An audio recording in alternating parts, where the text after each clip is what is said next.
আসসালামু আলাইকুম রহমতুল্লাহি ওয়া বারাকাতুহু। আলহামদুলিল্লাহি রাব্বিল আলামিন ওয়াসসালাতু ওয়াসসালামু আলা সাইয়্যিদিল মুরসালিন ওয়া আলা আলিহি ওয়া সাহবিহি আজমাইন, আম্মা বা'দ। প্রিয় দর্শক শ্রোতা ভাই বোনেরা, আপনাদের সামনে উপস্থিত হয়েছি বর্তমান নৈতিক অবক্ষয়ের ভয়াবহ বিভৎস রূপ সম্পর্কে কোরআন ও সুন্নাহর আলোকে কিছু আলোকপাত করার উদ্দেশ্যে। আজকের বিষয়বস্তু হলো নোয়াখালী জেলায় নারীকে বিবস্ত্রকরণ পর্ব 1। প্রথম পর্বে একটি ঐতিহাসিক ঘটনা আপনাদের সামনে তুলে ধরব। ইতিহাসের পাতায় যে ঘটনা লিখিত আছে, একজন নারীকে মদিনার বনি কাইনুকা বাজারে আংশিক বিবস্ত্র করা হয়েছিল। তিনি ছিলেন একজন মুসলিমা নারী। বনি কাইনুকা ছিল ইহুদি গোত্র। সেই ইহুদি গোত্রের বাজার ছিল সেখানে। তো সে নারী সম্পর্কে ইতিহাসের পাতা থেকে আপনাদেরকে তথ্য দিচ্ছি। ইমরাতুন মিনাল মুসলিমিন কদিমাত ইলা সুকে বনি কাইনুকা। একজন মুসলিমা নারী বনি কাইনুকা বাজারে গেলেন। ওয়াজালাসাত ইলা আহদা সাওগাতিল ইয়াহুদ। তিনি একজন ইহুদি স্বর্ণকারের দোকানে গেলেন। তাবি অতাস্তারি মিনহু, তার কাছ থেকে কিছু কেনার জন্যে। ফাজাআলাল ইয়াহুদ ইউরিদুনহা আলা কাশফি ওয়াজহিহা। দোকানের আশপাশের ইহুদি এবং মালিক ইহুদি তারা ওই মুসলিমা নারীর চেহারার পর্দা খোলার জন্য পিয়াপিয়ি করছিল। ওরাফাদাতিল মারআতুল মুসলিমাতু যালিক। ওই মুসলিমা নারী এই প্রস্তাব প্রত্যাখ্যান করলেন যে আমি আমার পর্দার নিকাব, চেহারার নিকাব পর্দা আমি খুলব না। ফাজা আহাদুল ইয়াহুদি মিন খালফিহা ওরাবাতা তরফা সাওবিহা বিরাসিহা দুনা আন তাশউর। তাদেরই একজন ইহুদি ওই মুসলিমা রমণীর পেছনে এসে তার মাথার হিজাবের সাথে তার যে কাপড় পরিহিত বস্ত্র ছিল সেটার এক প্রান্ত গেরো দিয়ে দিল হিজাবের সাথে। তিনি যেহেতু বসা ছিলেন, তিনি টের পাননি। স্বভাবতই নিচের কাপড় যখন হিজাবের সাথে গেরা দেওয়া হলো, ওয়াইনদামা ওয়াকাফাত ইনকাশাফাতিল মারআতু ফাসারাখাত। মুসলিমা মহিলা যখন তিনি দাঁড়ালেন, তখন তার নিচের কাপড়টা যেহেতু মাথার সাথে গেরো দেওয়া হিজাবের সাথে, পিছন থেকে তার কাপড় খুলে গেল। তিনি চিৎকার করলেন, ফাসারাখাত, চিৎকার করলে ফাজা আহাদুল মুসলিমিন ওয়া কাতালাল ইহুদি আল্লাযী ফাআলা যালিক। ইহুদির এই কাণ্ড, কাইনুকা গোত্রের ইহুদিরা ঐক্যবদ্ধ হয়ে আবার এই মুসলিম যিনি ওই অপরাধীকে হত্যা করলো, এই মুসলিমকে ইহুদি জাতি একসাথে তারা আবার হত্যা করে ফেললো। দুটো হত্যাকাণ্ড ঘটলো একজন মুসলিমা নারীকে আংশিক বিবস্ত্র করার কারণে। যে এটা করেছে ইহুদি, সে মুসলিমের হাতে নিহত হয়েছে। আবার যে মুসলিম তাকে হত্যা করেছে, সেই মুসলিম ইহুদি বনি কাইনুকা গোত্রের হাতে নিহত হয়েছে। দুটো হত্যাকাণ্ডের ঘটনা এখানে ঘটলো। ফাকানাত হাযিহি বাওয়াদিরু আজমাতিন দখমাতিন ফি দাখিলিল মদিনাতিল মুনাওয়ারা। মদিনা মুনাওয়ারার বনু কাইনুকা বাজারের এই ঘটনা এক বিশাল ইতিহাস জন্ম দিল পৃথিবীতে। এরপরে কি হলো? ইতিহাস লিখছে, দাওলাতুন কামিলা তাতাহাররাকু লিআজলি ইমরাআতিন ওয়াহিদা। একটি পুরো রাষ্ট্র শক্তি একজন নারীর ইজ্জত রক্ষার জন্য ঐক্যবদ্ধভাবে ঝাঁপিয়ে পড়ল। পুরো একটা রাষ্ট্র শক্তি, মুহাম্মদ সাল্লাল্লাহু আলাইহি সাল্লামের মদিনা রাষ্ট্র পুরোটাই ওই একজন রমণীর পক্ষ নিয়ে গোটা রাষ্ট্র শক্তি বনু কাইনুকা গোত্রের বিরুদ্ধে ব্যবহার করলেন। ইতিহাস থেকে শুনুন কি হলো। ওয়াসালাল আমরু ইলা রাসূলিল্লাহি সাল্লাল্লাহু আলাইহি সাল্লাম। এই সংবাদ রাসূলুল্লাহ সাল্লাল্লাহু আলাইহি সাল্লামের কাছে পৌঁছালো। ওয়ালাল ফাওরি জামা আসহাবাতা ওয়া জাহাজা জাইশান। তাৎক্ষণিকভাবে নবী সাল্লাল্লাহু আলাইহি ওয়াসাল্লাম সাহাবায়ে কেরামদেরকে একত্রিত করলেন এবং একটা সৈন্য বাহিনী তৈরি করে ফেললেন। ইমার্জেন্সি। ওয়ান্তাকালা সারিয়ান ইলা হুসুনে বনি কাইনুকা। বনু কাইনুকা যেহেতু অনেক সৈন্যবল, অস্ত্রবল, দুর্গবল, অনেক কিছু, সেই কালের যুদ্ধের দৃষ্টিকোণ থেকে তারা অনেক শক্তিশালী ছিল। নবীজি এই জন্য একটা বাহিনী নিয়ে সেই বনু কাইনুকাকে ঘেরাও দিলেন। ও হাসারাল হুসুনা ফি দাখিলা বনু কাইনুকাকে ভিতরে রেখেই চারপাশ থেকে তিনি ঘেরাও দিলেন।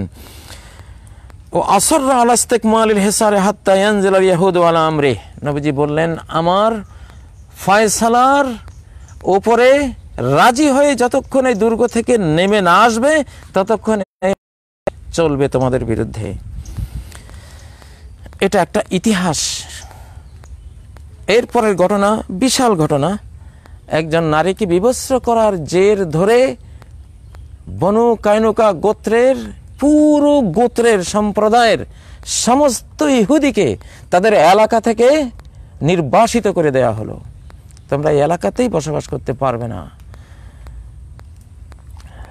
প্রিয় দর্শক শ্রোতা ভাই বোনেরা, নবী সাল্লাল্লাহু আলাইহি সাল্লামের প্রতিক্রিয়াটি দেখলেন। এর সাথে একটি হাদিস সহিহ বুখারী সহিহ মুসলিম থেকে আপনাদেরকে বলছি। হযরত মুগীরা ইবনে শুবা রাদিয়াল্লাহু তাআলা আনহু বর্ণনা করেন যে قال سعد بن عبادة আনসারী সাদ ইবনে উবাদা রাদিয়াল্লাহু তাআলা আনহু একদিন বললেন, লা ওয়াজাদতু মা আমরাতি রাজুলান লা দারাবতুহু বিসাইফি গায়রা মুসাফফিহ, আমি যদি দেখি কোনো পুরুষ আমার স্ত্রীকে নির্যাতন করছে, আমি তলোয়ার দিয়ে ওই পুরুষটাকে আগে দুখণ্ড করে ফেলে দেব। এরপরে আল্লাহ কি বিচার করবেন আমার সেটা করবেন।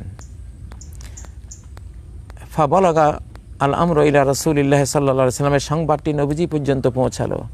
নবী সাল্লাল্লাহু আলাইহি সাল্লাম শুনে বললেন, তাজাবুনা মিন গায়রাতি সাদ, সাদের এই প্রতিক্রিয়া দেখে তোমরা আশ্চর্য করছো। ওয়াল্লাহি লা আনা আগয়ারু মিনহু, আল্লাহর কসম আমি সাদ থেকে আরো বড় প্রতিক্রিয়া করতাম। আমার কোনো স্ত্রীর উপরে যদি কোনো পুরুষ নির্যাতন করতে আসতো, আমি যে কি করতাম তাকে সেটা তো আল্লাহ জানে। ওয়াল্লাহু আগয়ারু মিন্নি, আর আল্লাহ আমার চেয়েও আরো বেশি প্রতিক্রিয়া ব্যক্তকারী এই সব ক্ষেত্রে। আল্লাহর কোনো বান্দির ইজ্জত যদি কেউ লুণ্ঠন করতে আসে, মানব জাতির মা যারা, যাদের পবিত্র কোলে মানব শিশুরা, সৃষ্টির সেরা আল্লাহর মাখলুক, এরা যেই কোলে আসবে, যেই মায়ের কোলে আসবে, সে মায়ের কোল যারা অপবিত্র করবে, সে মায়ের ইজ্জতের দিকে যারা হাত বাড়াবে, আল্লাহ তাআলার প্রতিক্রিয়া তাদের বিরুদ্ধে কতটা ভয়াবহ সেটা কোরআন সুন্নাহর বক্তব্যে আমরা জানি। আল্লাহ কি ধরনের শাস্তি এসব অপরাধীদের জন্য নির্ণয় করেছেন। সম্মানিত ভাই বোনেরা, আমি বনু কাইনুকায়ের ঘটনাটি আর নোয়াখালী জেলায় একজন মায়ের যেইভাবে বিভৎস রূপ আমরা দেখলাম, দুর্ভাগ্য আমাদের জন্য যে এমন যুগে আমরা বেঁচে আছি যে যুগে এসব ঘটনা ঘটে। বনু কাইনুকা গোত্রের সেখানে কি হয়েছিল, শুধু একজন মায়ের হিজাবের সাথে তার কাপড় বেঁধে দেওয়ার কারণে একটুখানি তার সাতরে আওরাত, তার যেই শরীরটা প্রকাশ পেয়েছিল, এতটুকুর জন্য সেখানে কি হলো, একটা গোত্রের বিরুদ্ধে অ্যাকশন নিয়ে নবীজি তাদেরকে মদিনা থেকে বহিষ্কার করে দিলেন। আর এখানে ঘটেছে তার চেয়ে বহুগুণ বিভৎস ঘটনা। আমরা আমাদের সরকার, আমাদের নেতৃবৃন্দের কাছে অবশ্যই জোরালো আমরা আহ্বান জানাবো, এই ধরনের ঘটনার কঠিন শাস্তি এবং অপরাধীদেরকে ধরে দৃষ্টান্তমূলক, বরং আল্লাহর আইনে যা আছে এদের বিরুদ্ধে তা বাস্তবায়ন করা, সেই শাস্তি এদেরকে দেয়া। যদি দেশের নেতৃবৃন্দ এসব অপরাধীদেরকে শাস্তি না দেন, তাহলে নেতৃবৃন্দের ব্যাপারে সূরা হুদের 113 নম্বর আয়াতটি প্রযোজ্য হয়ে যাবে, যে আয়াত আল্লাহ বলেছেন, ওয়ালা তারকানু ইলাল্লাযিনা যালামু ফাতামাসসাকুমুন নার, যারা কোনো জুলুম করেছে, পাপাচার অপরাধ করেছে, তাদের পক্ষ নিও না, তাদের দিকে ঝুঁকে পড়ো না, তাদেরকে বাঁচাবার চেষ্টা করো না। যদি করো ফাতামাসসাকুমুন নার, জাহান্নামের আগুন তোমাদেরকে ছুবে, স্পর্শ করবে, সেখানে নিক্ষিপ্ত তোমাদেরকে হতে হবে। ওমা লাকুম মিন দুনিল্লাহি মিন আউলিয়া সুম্মা লা তুনসারুন, আর পৃথিবীতেও তোমাদের কোনো বন্ধু তোমরা খুঁজে পাবে না, কোনো সাহায্য তোমরা প্রাপ্ত হবে না, যদি তোমরা অন্যায়কারীদের পক্ষ অবলম্বন করো। সম্মানিত ভাই বোনেরা, আমরা আমাদের নেতৃবৃন্দ, সরকার, গোটা জাতির কাছে আশা করব, তারা এসব অন্যায়ের বিরুদ্ধে রাষ্ট্রের কাঠামোর ভিতরে রাষ্ট্রের নিয়ম নীতির ভিতরে থেকে সর্বোচ্চ প্রতিক্রিয়া তারা দেখাবেন। রাষ্ট্র সরকার ওই অন্যায়ের বিরুদ্ধে গোটা জাতিকে নিয়ে অ্যাকশনে নামবেন। এটা আমরা এদেশের জনগণ, এদেশের সরকার, এদেশের নেতৃবৃন্দ সবার কাছে আমরা আশা করি। আমাদের আগামী প্রজন্মের কোলগুলো, মাতৃকোলগুলো যাতে কেউ এইভাবে কলঙ্কিত, অপদস্থ, অপমানিত করতে না পারে। ইসলামে 5টি জিনিস ফরজভাবে আল্লাহ রক্ষা করেন। 5টি জিনিসের মধ্যে একটি হলো আন-নাফস, জানের হেফাজত, এটা ফরজ। 2 হেফজুল মাল, সম্পদের হেফাজত, এটা ফরজ।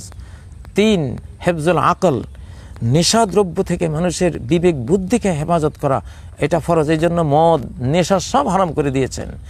4 হেফজুল ইরদি ওয়াল ইজ্জা, আত্মমর্যাদা, বিশেষ করে নারীদের আত্মমর্যাদা এবং বংশের পবিত্রতা রক্ষা করা, এটা ফরজ। মা যদি কলঙ্কিত হন, এই মায়ের কোলের শিশুরা কলঙ্কিত হয়ে যাবে। মায়ের কোল যদি নাপাক হয়, তাহলে সেই কোলে লালিত পালিত শিশুরাও নাপাক, অপবিত্র, নৈতিক অবক্ষয় প্রাপ্ত, মানব জাতির জন্য একটা অভিশপ্ত হয়ে তারা পৃথিবীতে আসবে। এই জন্য ইসলাম এসব ব্যাপারে ভয়ঙ্কর প্রতিক্রিয়া দেখিয়েছে এবং এটাই ন্যায়সঙ্গত কথা। আমরা যে কোনো ইন্ডাস্ট্রির সামনে আমরা লেখা দেখি, বিনা অনুমতিতে প্রবেশ নিষেধ। এটা একটা ইন্ডাস্ট্রি, এখানে একটা জরুরি পণ্য এখানে নির্মাণ হচ্ছে, এখানে যে কেউ ইচ্ছে করে ঢুকতে পারবে না। একটা হাঁড়ি পাতিল তৈরি হয়, কাপড় চোপড় তৈরি ইন্ডাস্ট্রিতে, সেখানে পারমিশন লাগবে, সিকিউরিটির মুখোমুখি হতে হবে, সেখানে পারমিশন নিতে হবে, এত কিছু। আর মা জাতি, বিশ্বের সর্বশ্রেষ্ঠ আল্লাহর সৃষ্টি তৈরির ইন্ডাস্ট্রি হলো এই মা জাতি। এই ইন্ডাস্ট্রিতে যে কেউ ইচ্ছা করলে চলে যাবে। নবীজি বলেছেন, ইন্নাল্লাহ হারামাল জান্নাত আলা দায়ুস, দায়ুসের উপরে আল্লাহ জান্নাত হারাম করে দিয়েছেন। সহিহ বুখারী, সহিহ মুসলিমে একটি হাদিস রয়েছে, সালাসাতুন লা ইয়ানজুরুল্লাহু ইলাইহিম ইয়াউমাল কিয়ামাহ, 3 শ্রেণীর মানুষের দিকে কিয়ামতের ময়দানে আল্লাহ তাকিয়েও দেখবেন না, তাদেরকে কোনো মুক্তিও দেবেন না জাহান্নাম থেকে। এই 3 শ্রেণীর মানুষ, আল আকুল ওয়ালিদাইহি, এক শ্রেণী যারা মা বাবার সাথে বিদ্রোহ করে, অন্যায় করে, মা বাবার অবাধ্য সন্তান হয়ে বসবাস করে যে পৃথিবীতে, এদের দিকে আল্লাহর কোনো রহমতের নজর আল্লাহ কখনো দেবেন না। 2 নম্বর ওয়াল মারআতুল মুতারাজ্জিলা, ওই নারী হয়েও পুরুষের মতো বেশভূষা, পুরুষের মতো চালচলন, পুরুষের মতো কথাবার্তা, পুরুষের মতো তার ভঙ্গিমা, সব এই নারীর দিকে আল্লাহ তাকাবেন না। 3 নম্বর ওয়াদ-দায়ুস, দায়ুস পুরুষদের দিকে আল্লাহ তাকাবেন না। তবরানীর একটি হাদিসের তো কিছু কোনো প্রতিক্রিয়াই নেই। এই জমানায় যেই পুরুষরা তাদের পরিবার পরিজন, মেয়েরা, স্ত্রীরা মোবাইলে কার সাথে তারা কথাবার্তা বলে, ফেসবুক, ফ্রেন্ড সার্কেল কে আছে, এগুলি নিয়ে যারা, যে অভিভাবকরা কোনো খোঁজই রাখেন না, যে স্বামী, যে পিতা, যে ভাই, তার বোনেরা বা স্বামীর স্ত্রীরা, বাবার মেয়েরা এগুলি করছে, তারা কোনো খোঁজ খবর রাখছে না, এদের দিকে আল্লাহ কিয়ামতের দিন তাকাবেন না।